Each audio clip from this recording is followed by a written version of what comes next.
Dr. Dover, lovely to see you. How are Good you? to see you. Good to see you too. All the way on the other side of the pond. You I need to know. invite me over sometime.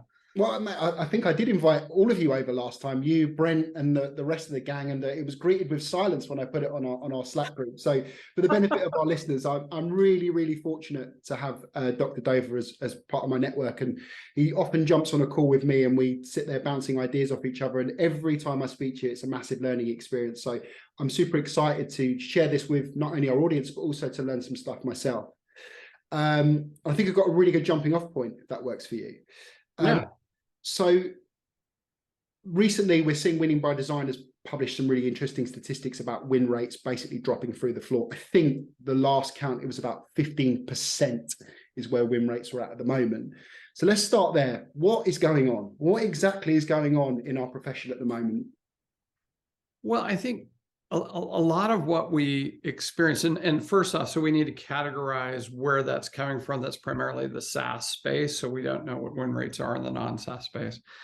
But back when the money was flowing in the US market, in the US economy, we developed a group of people who became order takers. Mm-hmm. And they perceived under that condition that they had skill, right? I'm really good at this job. I'm really good at setting an appointment. I'm really good at doing a demo and my customer buys. And so because money was flush and everybody was buying and it was a bit incestuous too, we had a group of people who got lucky at a certain percentage of the time. And so now by the way, I think we're experiencing what luck is, which is probably 10%, and then we're having to close another 5%. And then, so we don't have the skill that we need for the moment because we've kind of been, when you're in an exponential growth curve and everything is flying out the door, you can think you're great. Mm. One of my things I've taught students for years is if you're in a diffusion pattern where what product you're actually representing is just being bought, right? Everybody wants to buy it. Like right now, ChatGPT. I mean, if you're selling ChatGPT, you think you're freaking awesome. Mm. I'm an incredible marketer. I'm an incredible salesperson because, boy, look at this. But you're an order taker. You're not an order maker.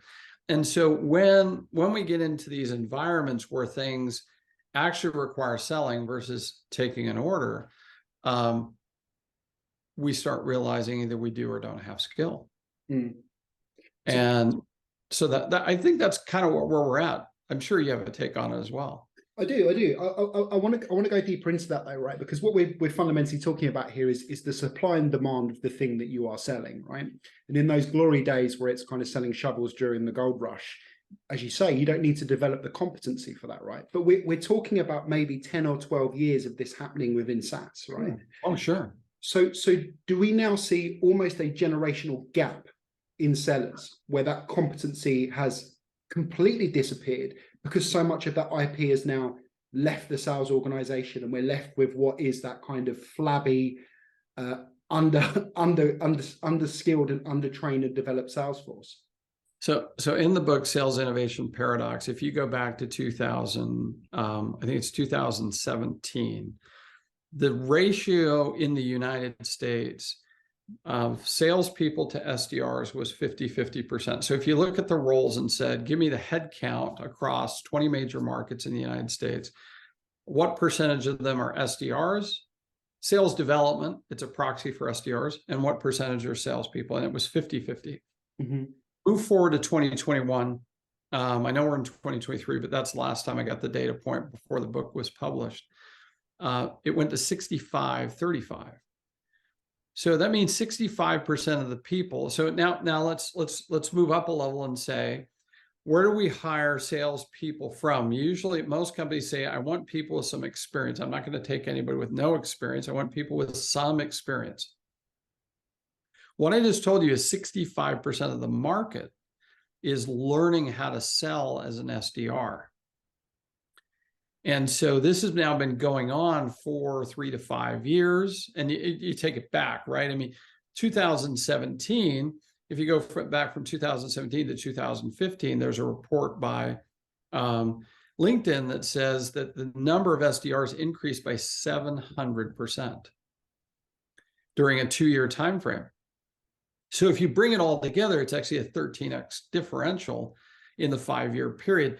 But so that's the data point, right? But now let's talk about the impact. What you're talking about is now we've had a half a decade of people who primarily have started their role, their life with the understanding that sales is setting an appointment. And don't get me wrong, the preliminary, you know, prospecting is a function. It is a skill. You have to be able to get a meeting. You have to be able to converse with a client and get some attention. So that is a skill. I'm not trying to bury that down.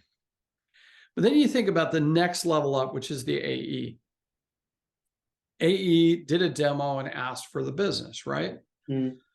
And so we basically have created a generation of sales talent that they think there are two functions in the world, which is number one, setting an appointment, number two, doing a demo and getting the initial, right, the initial the initial seats in play.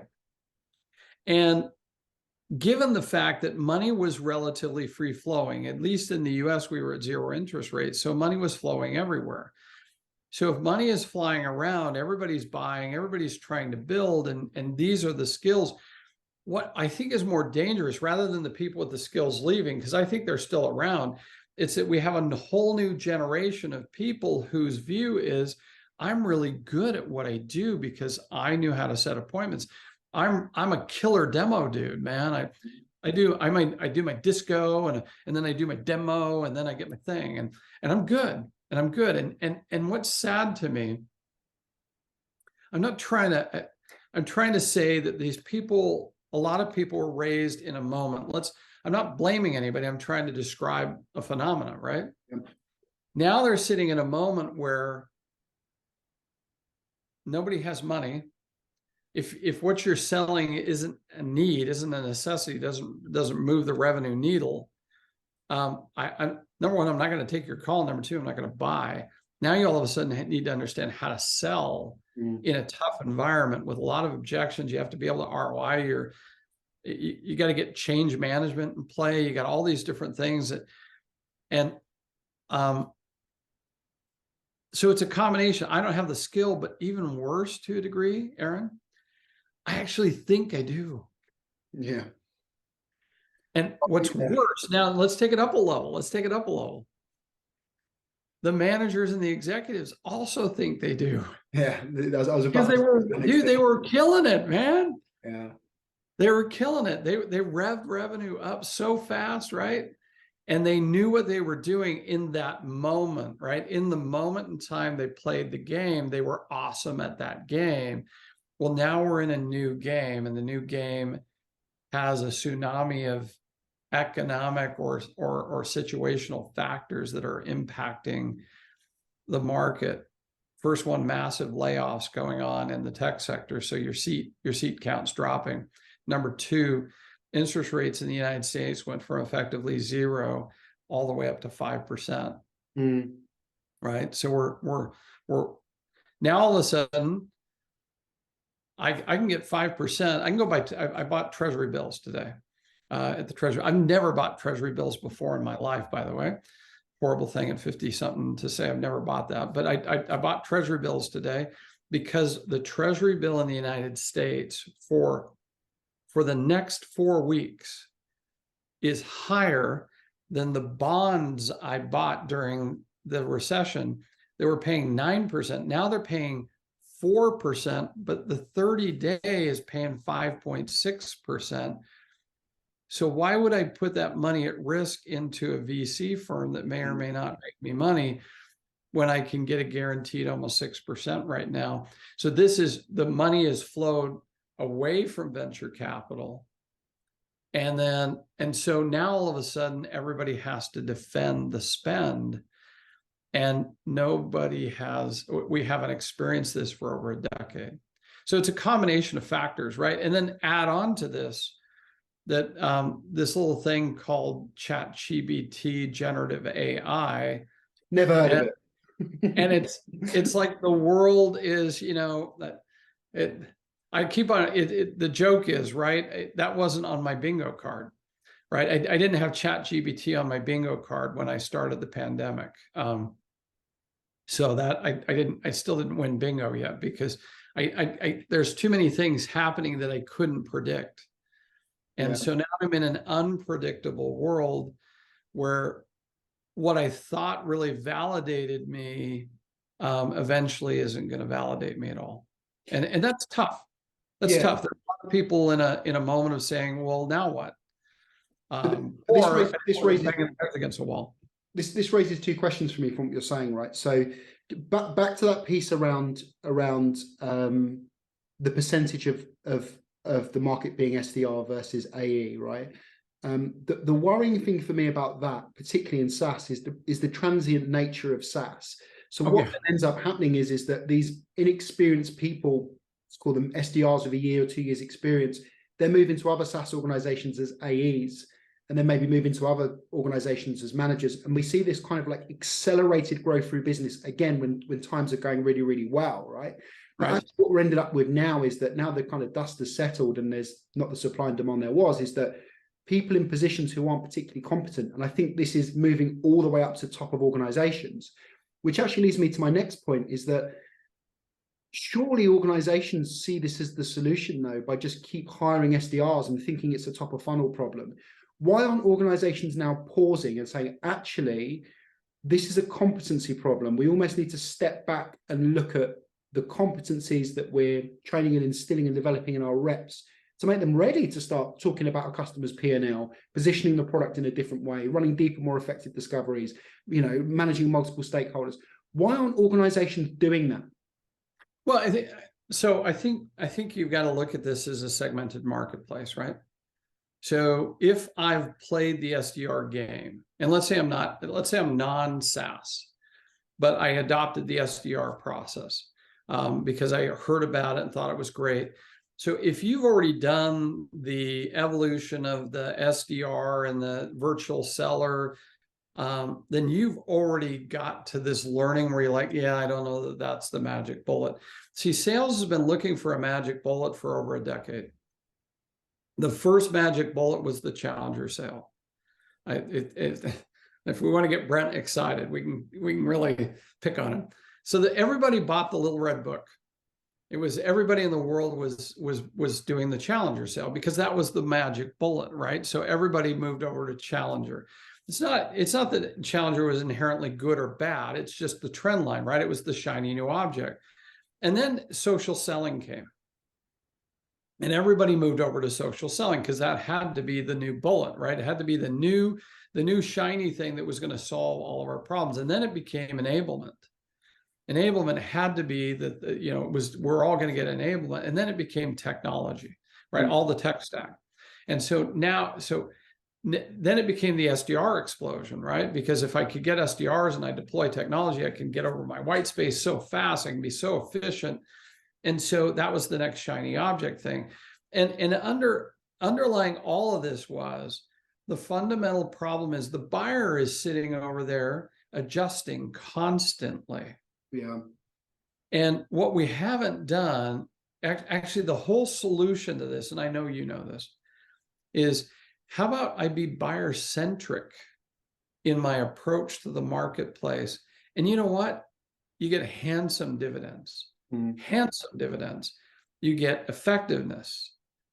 And then you deploy this technology. This is very fascinating to me. 90% of companies go for technology and or training for the efficiency gain. Not the effectiveness game. Not the effectiveness game. Because you know what? The effectiveness game requires effort, skill, investment, and complete transformation of the company. It also requires the exploration of modern motions and methods based off the buyer's, where the buyer is, and the technology that would enhance me given the moment that we're in. So if I do all of that, I'm actually exponentially better than the person who's going after efficiency. But here's the rub. The efficiency play gets dangerously close in the short run. to an effectiveness play in the short run. In the long run, the effectiveness play with efficiency blows it out of the water. But given the fact that most executives are only staying, especially in the tech sector, in their jobs less than 18 months, they don't ever have to stay around for the long game. So we're all playing short games. So we've been playing short game strategies. And if you're an economist and you look at this from a game theoretic standpoint, if I'm in a 2-stage game versus a 10-stage game, I'm going to think like there's no stages after stage 2. I'm going to maximize whatever I can get done in 1 to 2 years. I'm not going to worry about years 3, 4, 5, 6, 7, 8, because I'm not going to be there. That changes the strategy. Nothing wrong, nothing right. It's the incentives. Yeah. The incentives are different if I'm not planning to be there for whatever I leave behind. And so we have so many things at play right now. And it was kind of all working when there was easy money.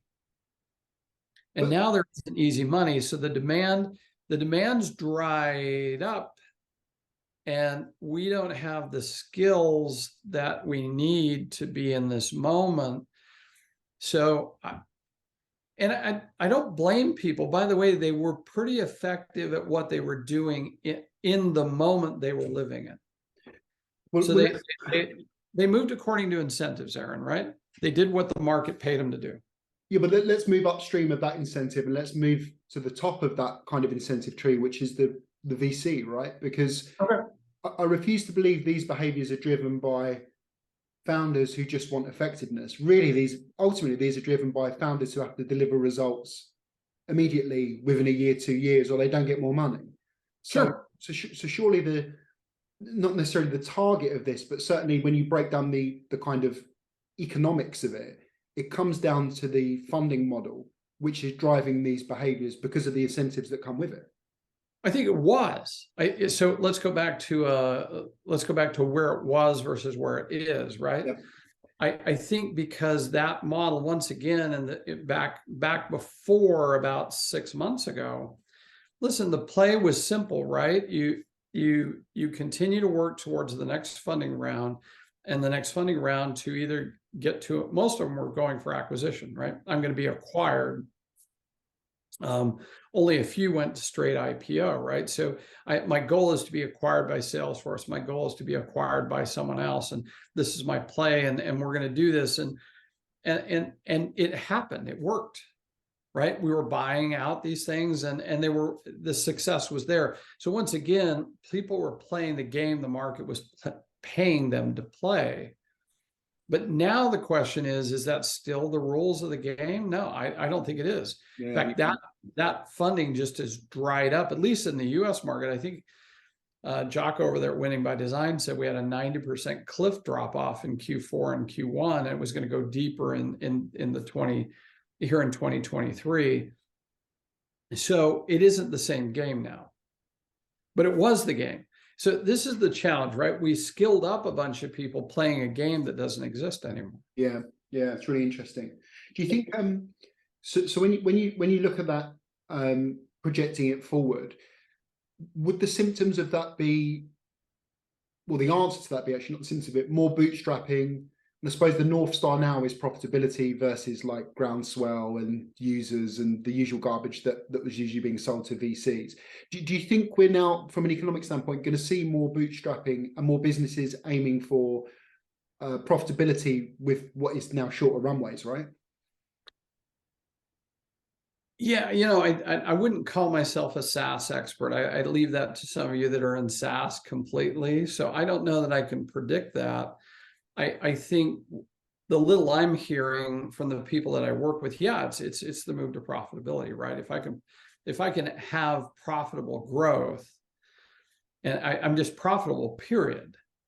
I can show, an actual profit. I was talking to somebody who had bought a company out of bankruptcy, and he was playing the VC game, and then his VCs came back and said, "Hey, you have to be profitable." He said, "You don't have to be really profitable. You just have to turn a profit, period." And he said, "We'll invest in you again." And he said, "Well, unfortunately, we could get there really fast because we did have a good product, and we had customers and we were legitimate. So he was playing a good game, but he was playing the game he was paid to play.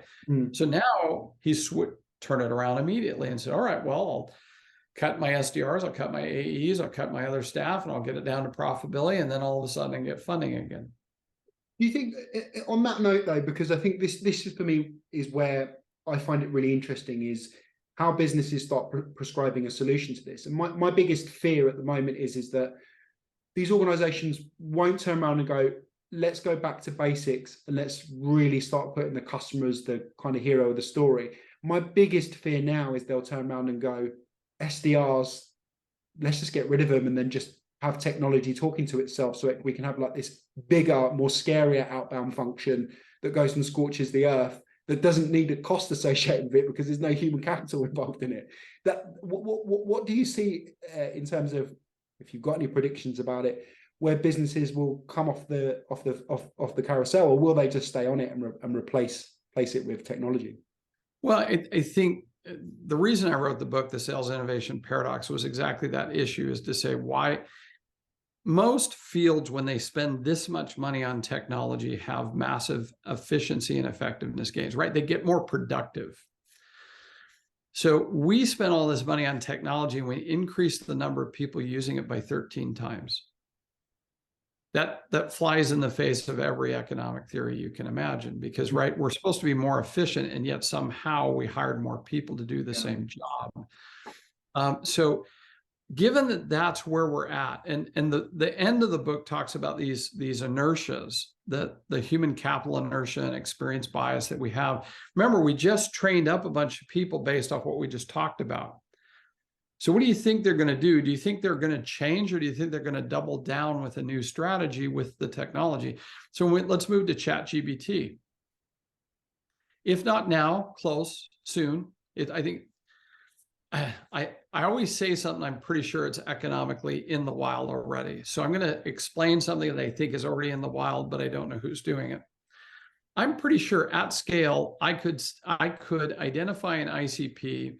I could personalize every single message into a cadence, and I'm pretty sure I can get an AI engine to be responding pretty much to, yes, I could, I'm pretty sure I can automate the SDR except for the phone call. Although I was just at a presentation in Toronto by one of the video providers, I won't say which one because what I'm going to say, and they actually have a beta test on an avatar. So if I wanted to spend some time with Aaron and I got enough of his video presence and his tone and the way he speaks, that I could create a little Aaron avatar that looks like him.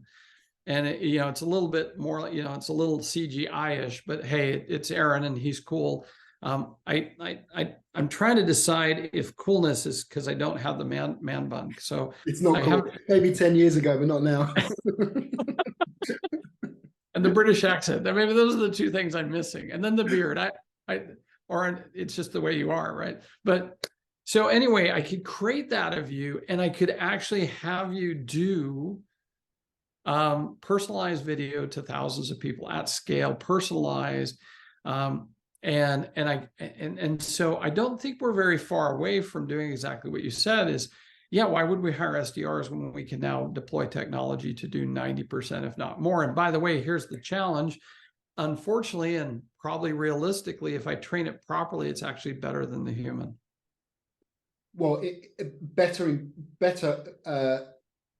relatively. No, not relatively. So let's take a look at the average performance of an SDR that's untrained, right? We put them in the wild with very little training. So what do? They cut and paste bad messages, and they do. I mean, come on, your in-mail box has to look like mine. No, but this is what I mean, relative to the current standard of selling across the board within Saas. No, I think it's going to be better. I think the deployment of AI allows me, I mean, we got to think outside the box. So if I'm actually able to pull your 10K, your recent video and your relevancy, and I actually think about your initiatives, and I actually do all this work, which I should do anyway if I were actually your SDR, but most just say, hey, Aaron, blah, blah, blah. Hey, tell me when I can meet with you. Yeah. So actually it's going to be above average. It's going to be better. Yeah. And let me tell you about an experiment we did. So ChatGPT came out in open to the wild in Q4 of last year. So couldn't put it in the syllabus. And then Lavender gave us access during the semester to their tool. So we sandboxed this in our digital prospecting class. And what we did is we said, okay, you have 2 assignments. You're going to take the prospect. You're going to tell ChatGPT what you're trying to accomplish, and you're going to ask it to generate the email. And then we're going to put it over in the Lavender and have Lavender massage it, right? You're supposed to go in the Lavender and spruce it up and see what get the score up high. Yeah. And so here's the result. The max response rate from a team was 40%. We know they used the technology. By the way, this was sandbox, not a requirement. So I didn't have full compliance. I didn't force compliance. It was sandboxy. So we're beta testing this. So we did 2 iterations. It was homework. You either did or didn't do it during the homework week. Not all teams did. Some teams got it and deployed it the rest of the semester. So max response rate, 40%. If we go semester to semester or year over year, we had 19% a year ago. We had 22% response rate, and we weren't intentional. This was a messy, right? It wasn't a good A/B test. It was just a dirty A/B test. What was the average, just out of interest? 22%. Oh, 22%. Okay. Right. Okay. Up from 17, but 17 is still pretty phenomenal. But we teach pre-motion. Yeah. So I teach you go out and you get context from LinkedIn, you go out to XIQ and you get the personality profile. You ask relevant things. You go figure out whether this company is growing or shrinking. And we do ICP work, so we should be targeting within the ICP. So we do a lot of the things we should be doing anyway. But here's the thing, I'm pretty sure we're darn close to me being able to say, hey, bot.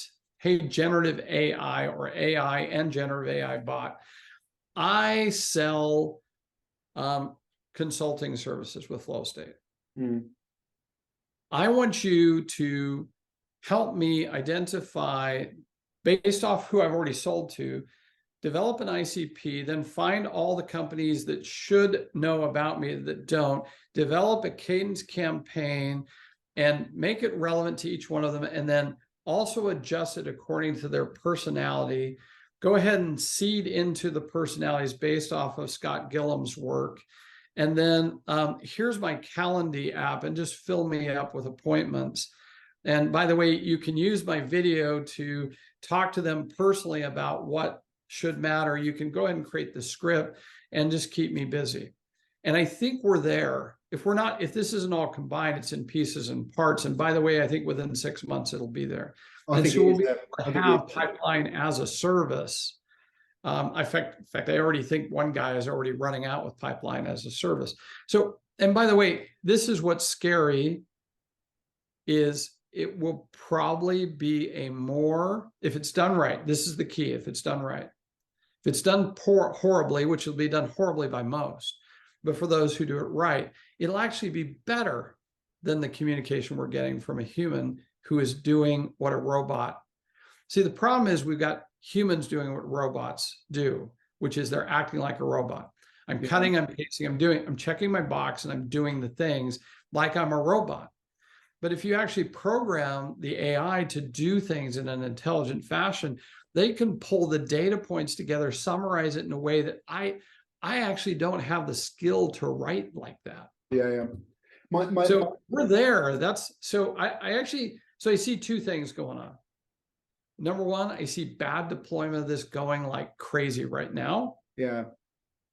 And everybody will do it because, you know what, at the end of the day, they'll get a little bit of an uptick because of them doing it. Yeah, and I think it wouldn't surprise me if the response rates are just because of how novel it is as well. And it wouldn't surprise me if customers get fatigued with that and it just becomes insipid and they don't want it again. And it kind of leads to probably a broader question, which is, through traditional channels, I mean, is outbound kind of dead? I don't know. I personally think we're going to see a lot more traditional outbound taking place. Like, I think conferences, I think exhibitions, I think face-to-face meetings, I think we're going to see that coming. Almost having one of my favorite debate moments at UTD, when I do my master's class, we debate futuristic topics. And back when social selling was in its infancy, we had Jamie Shanks, who wrote Social Selling Mastery, debate on one side, and then we had oh, come on. I'm losing his name. Brian Flanagan was on the cold call side. Right. And so and so Jamie's like, hey, dude, you old man, because Brian's like, he looks like a grandpa. I'm sure he's only 50, but he looks like a grandpa. And so Brian's sitting there, and Jamie's taking pot shots at his age, and like, hey, grandpa, welcome to the new world where you just don't cold call. And Brian just, he's got this Southern accent. He's from Louisiana, and he's a hoot. And he's just like, well, let me tell you something, young son. He said, I've been living since your daddy was born. And he said, let me let you in on a secret. Cold calling's always been dead. He said, because prospecting's always been dead, because it's hard and people don't do what's hard. And I think he's right. See, this is the challenge. Prospecting done with the customer in mind, targeted to the right person, isn't going away. But the kind of garbage we're doing right now should go away. But it won't, because it works. See, what happens is, if you think about it, it comes back to Tom Hopkins' belly to belly, right? You get belly to belly with 30 people a day, you're going to be a successful salesperson, because luck is at play. If you touch so many people a day, you're going to run into the person who was thinking about buying, and that person was going to call you anyway. So you get that, you get efficacy because of the effort, and you perceive that's because of skill, and you get lucky. If you do enough effort, you do create luck. You create your own luck. You run into the people that were going to buy. Now, what's the problem is you leave a lot on the table. Yeah. Or worse still, you leave scorched earth behind if you're not doing it right. Oh, absolutely. Of course you do. You cheapen the brand, and you actually cheapen yourself, your personal brand in that process as well, right? So, but you know what, Aaron, if I'm leaving the brand, do I care? No, but this is the point. I'm with you, by the way. I'm with you. I agree with you, but I think the reason it's pervasive is because people know they're not staying where they're at.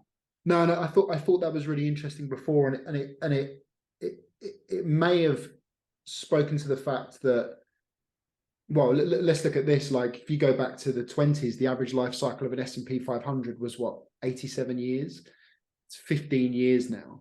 And that will tell you, because of the transient nature of business, is that so much of that IP and that human capital is leaving the business, and now businesses in themselves have a shorter life cycle of how long they're successful for and how quickly they need to be successful before they can, basically maximize their potential. I think there's something very interesting what you said before about people not really caring, because you have 4 or 5 careers now as a human being versus as an SDR in the next decade, you'll have 4 to 5 companies you work for, right? Yeah. So but it's interesting. I think when you talked about IP, one of the things I thought about when I was in Toronto last week is I don't know what IP is anymore, because if generative AI, if I can get generative AI to learn enough about the way Aaron thinks.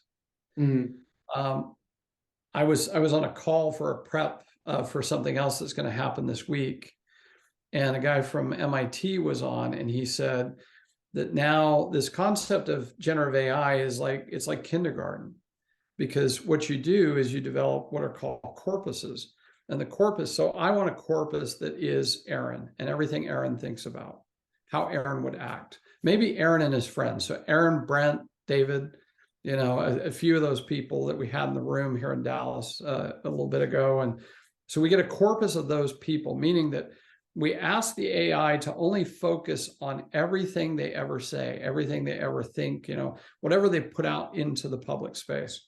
And then that corpus becomes an intelligence that we can then talk to and say, it's predictive as well then in terms of how it would behave.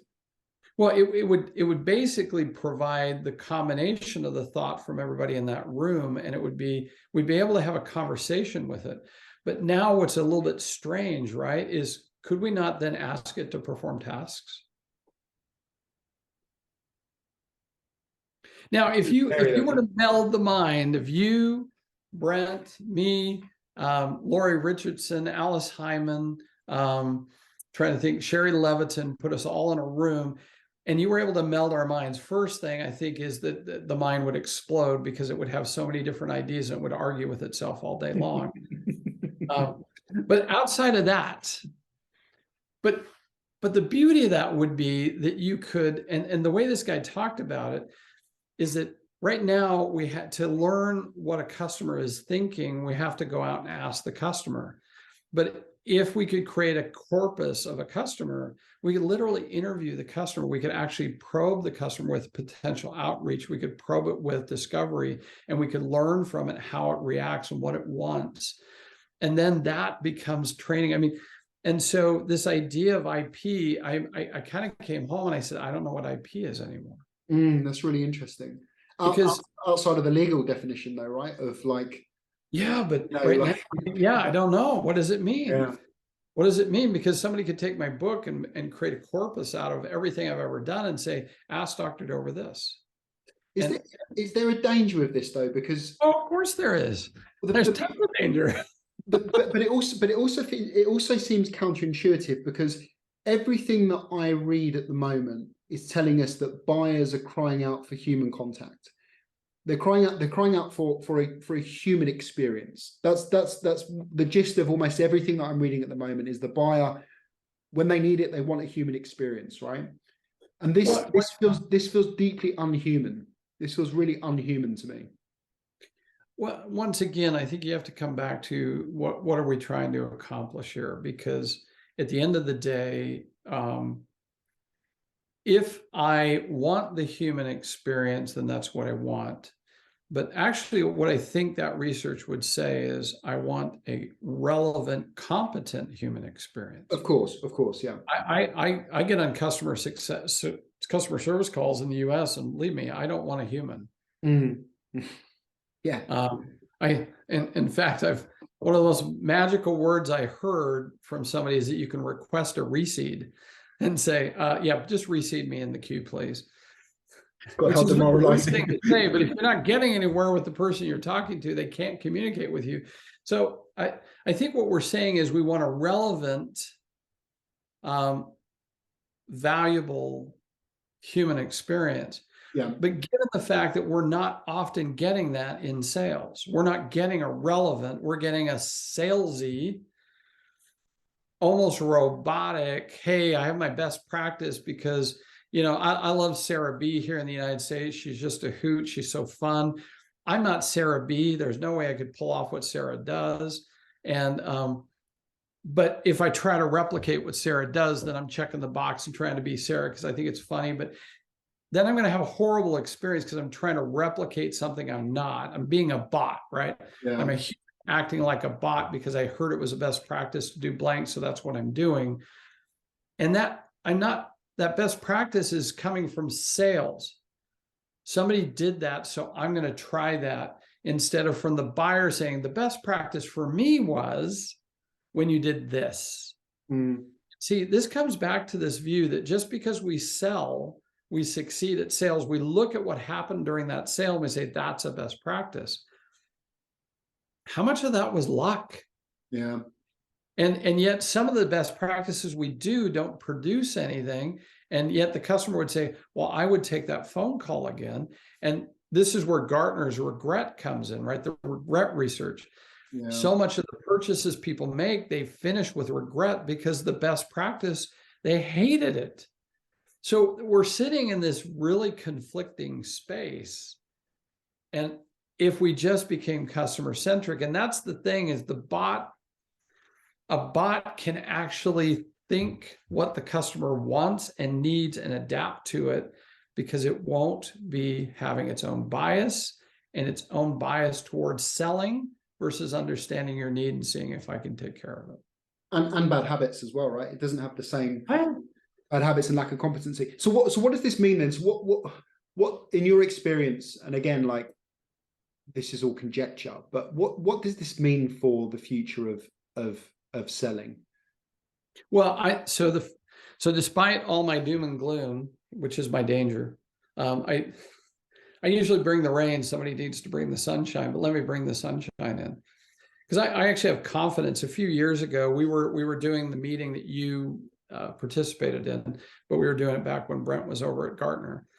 And the room kind of got where it often gets, is that, hey, sales is in a bad place, and how are we going to move it forward? And I just had an epiphany. And I said, I know what we're going to do. And I said, I know the solution. And they were all quiet, because like, really? How?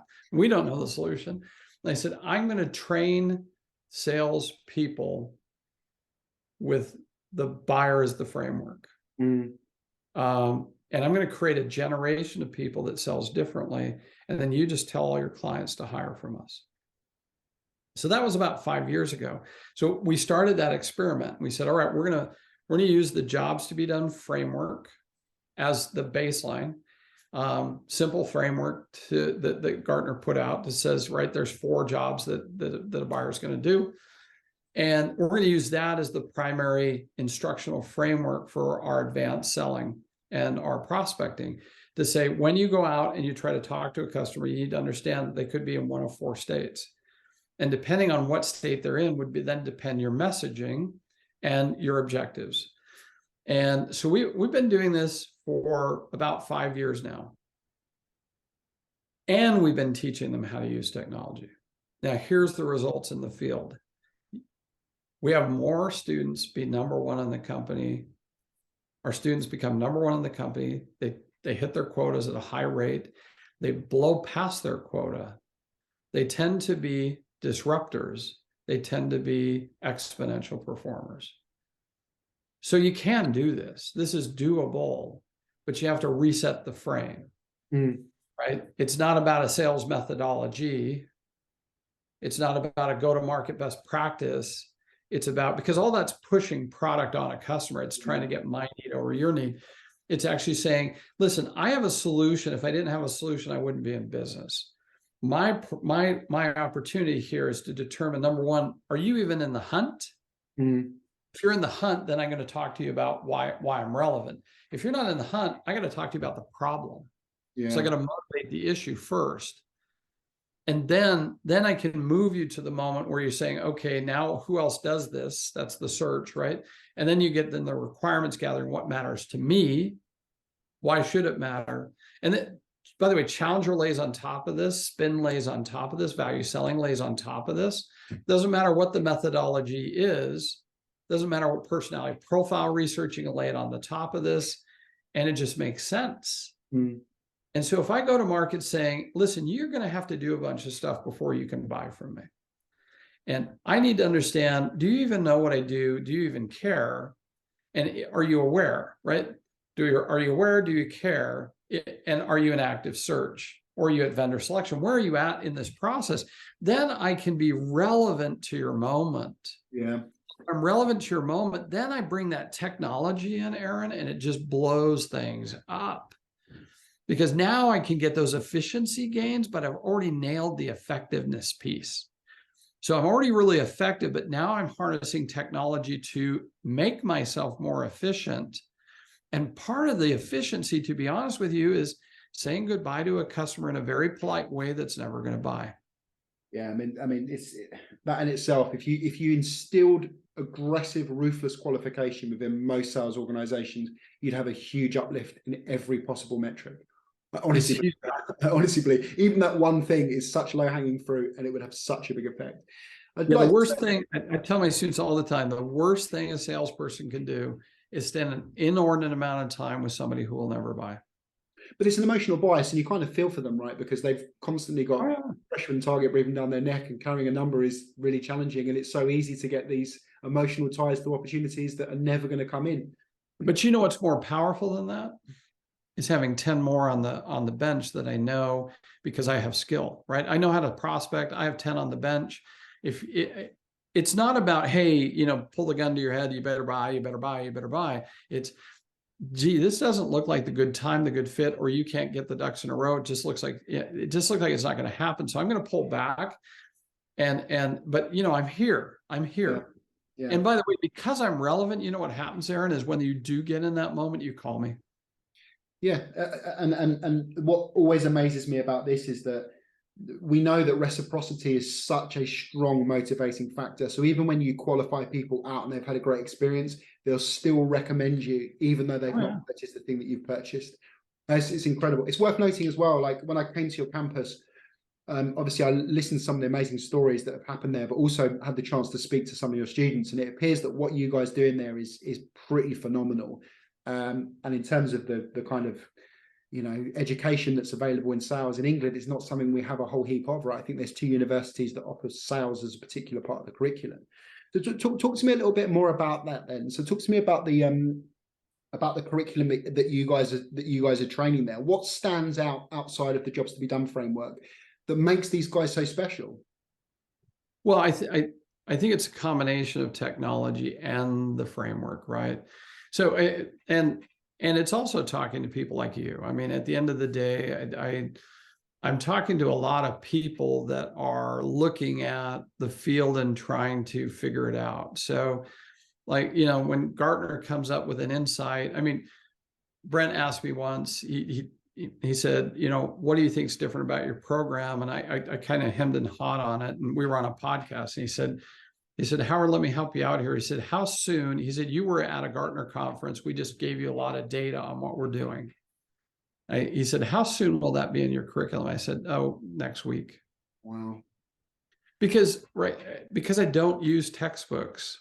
Yeah.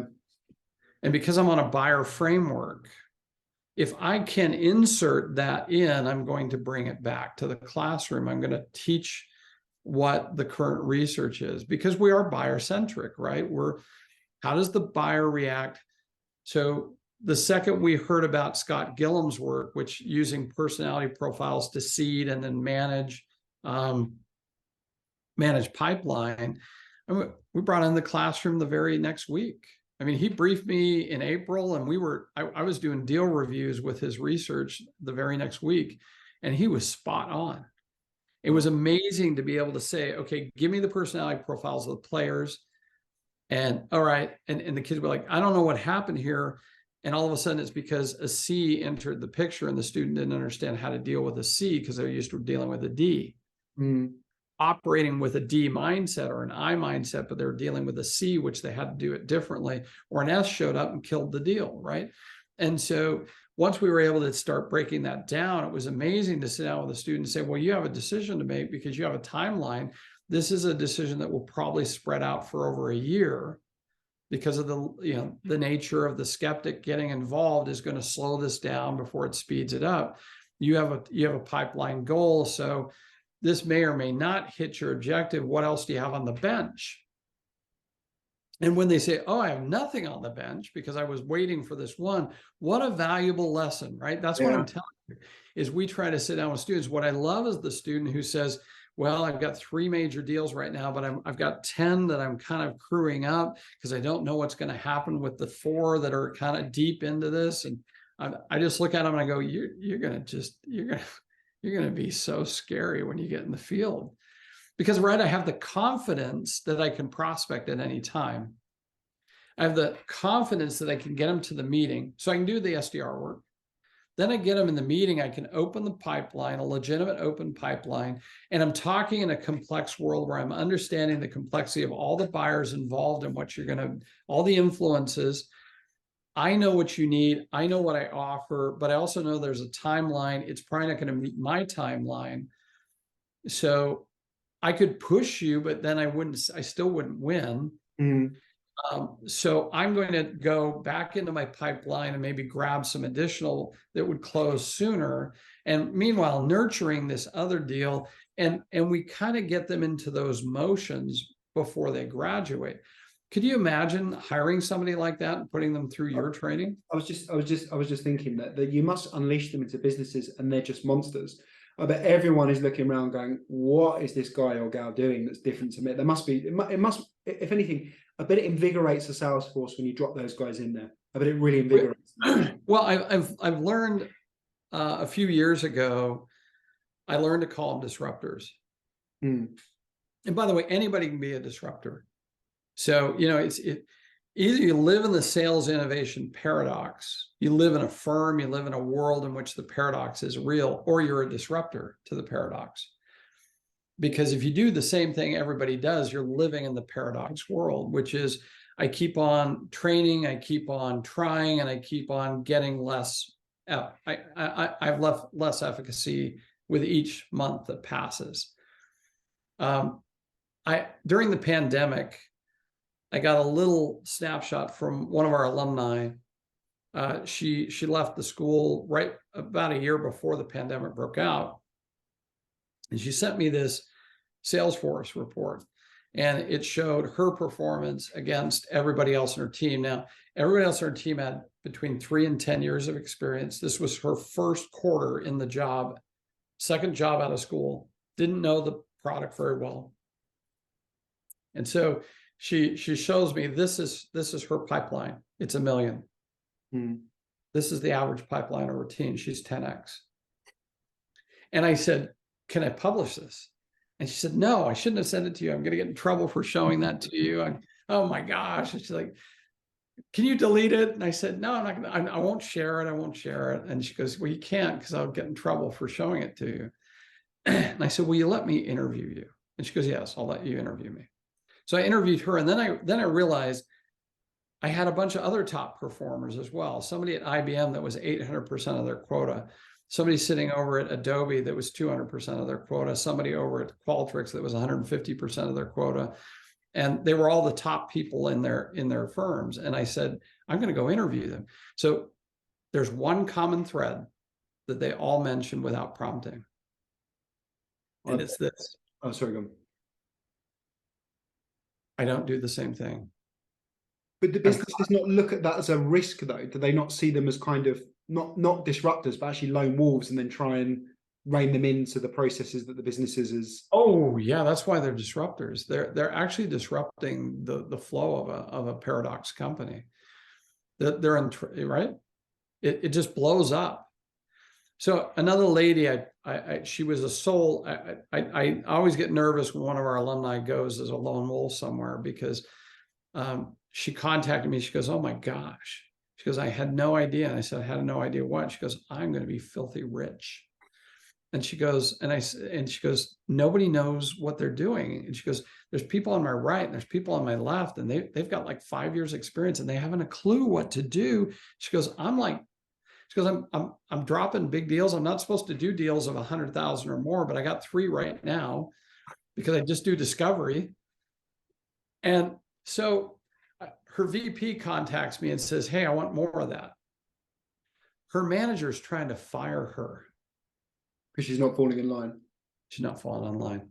That's so scary, isn't it? Because I'm often tapping the wrist of enablement like this, where they go, this person's getting great results, but they're not doing the thing we're asking them to do. I'm like, well, why don't you learn what they're doing and see if you can backwards engineer it to get results? It's like, why are you trying to make them fit? It always worries me, that does. Because what it is, it's about compliance. Is what all that is about compliance. No, you're right. It's compliance frameworks are what we do because we're based off of the industrial revolution of manufacturing principles of standardization and scale. And so the challenge, and this is the thing that all of those top producers said to me, Aaron, it kind of blew my mind. They said, I'm constantly adjusting to where the customer is moving. So that requires me to adjust. And one of the guys said, what I was doing 3 months ago, I'm not doing today. In fact, what I did 3 weeks ago, I'm not necessarily doing the same today. He said, don't get me wrong. It's not like I'm wholesale changing everything all the time. Mm-hmm. He said, but I'm constantly understanding that when I figure something out, everybody else is figuring it out too. And so within a few weeks, everybody is doing what Aaron said to do, or what Beck Holland said to do. We're all doing the same thing. And so if I keep doing that, then I'm going to sound like everybody else. So once I start seeing a little bit of a drop off, I have to adjust to the fact that it's not working and I have to do something, right? I'm probing and adjusting because I'm buyer centric. I'm not methodology. I'm not a robot built by a methodology. Yeah, well, this concept of frameworks versus methodologies is, I find it so fascinating. I think it's basically the concept of fluidity versus rigidity is really what it is. Absolutely. That's fundamentally what it is. It is fundamental. It's being situationally aware. This is, Left Bonnie from Florida State, spent a little bit of time with the military, and he had somebody, one of his partners from Florida State said, "Hey, we just deployed a major methodology and it screwed up our sales org. Come in and tell us what we did wrong." And he walked in and he actually assessed the different buying scenarios, and he said, "Well, the good news is that the 20% of the time that your customers are in this state, your training is perfectly aligned with that moment." He said, "The bad news is there's 4 other scenarios in which your customers find themselves, in which your training is actually quite offensive to the customer." He said, "So you actually are dealing with 4 different moments. And so you actually need to train off 4 different methodologies," which, by the way, you and I both know that's impossible. Yeah. You can't do that. So, but what we just described is, if I could have a framework that says, hey, the customer is going to be behaving in certain ways. And then I adjust my approach based off of where they're at. So I'm going to have situational awareness, and then I'm going to have skills that are developed for the relevancy moments. And when I do that, I'm going to be both relevant and effective, and I'm agile to the moment. This requires a lot of skill. And now we come back to where we started, right? We have a generation of salespeople who are taught to be in a certain moment, which is I get a meeting and I do a demo. Yeah. And so this is where if you're a salesperson out there, learn to be a disruptor, learn to be based off frameworks and buyers, and harness the technology, be a disruptor. Anybody can be a disruptor. You don't have to have a company be a disruptor. You can be a disruptor, but you do have to understand that you're shifting, the buyer is shifting, the technology is shifting. There's 3 cycles that are shifting. And that's the first part. The first 5 chapters of the book is talking about the 4 cycles that are shifting. That creates a very dynamic situation which we're operating in. And that's why you can't just deploy a methodology into this highly agile space. Well, it never fails to amaze me, right? Is that now do you want to read the book? No. well, Sorry, I had to take the shot. I've spoken to you so much, and obviously listened to so many of your podcasts as well. I've listened to podcasts you've been in. I feel like I have read the book multiple times, to be honest with you, but all of it good quality. But I'll leave you with this thought before we finish, is that I'm super fortunate that I get to interview really smart people from our industry, from our profession, and from the world of business, and it always arrives at the same conclusion, which is be nimble to the buyer. It's like, how is that a surprise to anyone? Even for the annals of time, how is that ever a surprise to anyone? Is that you just become incredibly buyer centric, and you help the buyer arrive at decisions, and you guide them through that process, or help them through their own processes.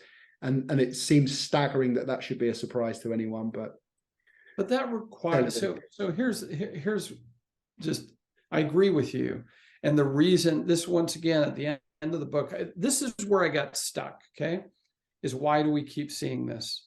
And I was like, oh, it's a leadership problem. And now I actually think it's systemic. It's a repeating, it's a self-perpetuating problem that exists in our field.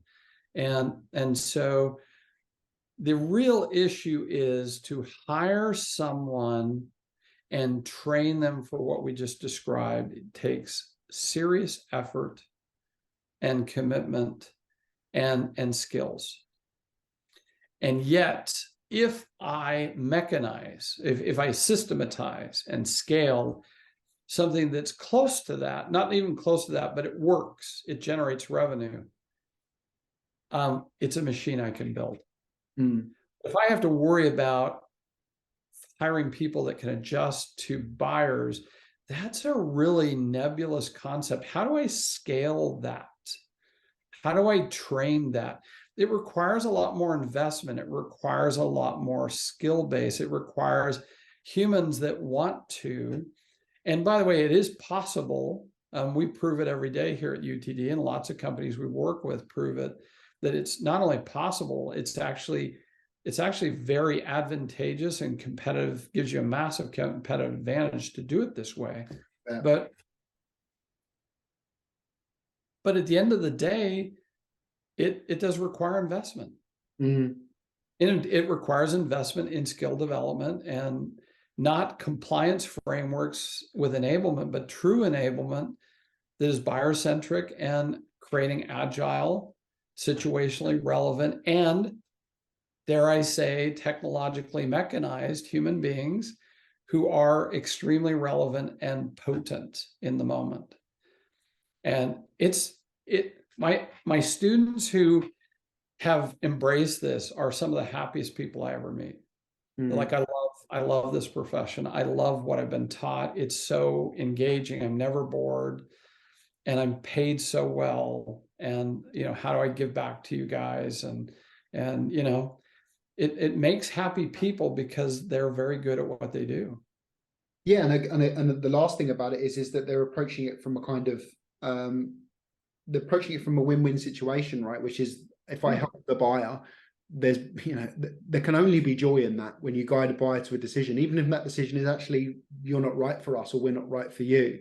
It's far more valuable than trying to force a buyer to do something that they don't want to do. So I imagine that they live have far more fulfilling careers than those that are stuck in that typical sales process and cycle and garbage that we see in the market on the whole.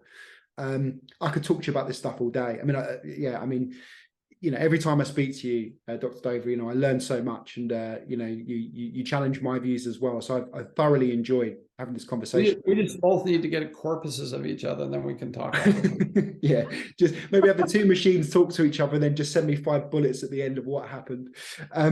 So here's a question for you. If anyone wants to follow you or get hold of your work or learn more about some of the wonderful stuff you guys are doing at UTD Dallas as well, what's the best way? So if you want to follow what we're doing at UT Dallas, just follow the hashtag UTD sales, and you can go back and look at everything we've done. We do have a LinkedIn presence for the center, and LinkedIn's really the best place to follow me.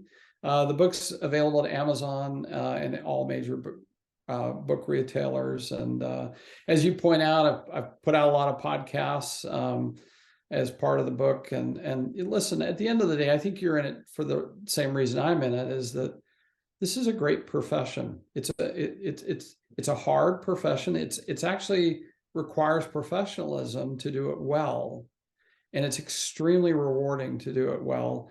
And I want to see more people achieve their dreams instead of us teaching them stuff that gets them fired or gets them hopping job to job because they can't find the right rhythm. And it's a hard enough job as it is for us not to be good at what we're doing. And if you're good at what you're doing, it's such a rewarding profession.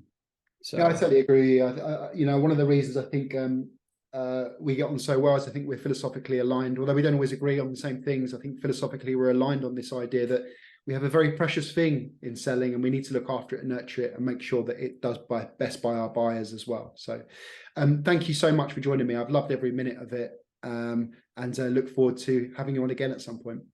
Yes, look forward to any time we get to spend together again.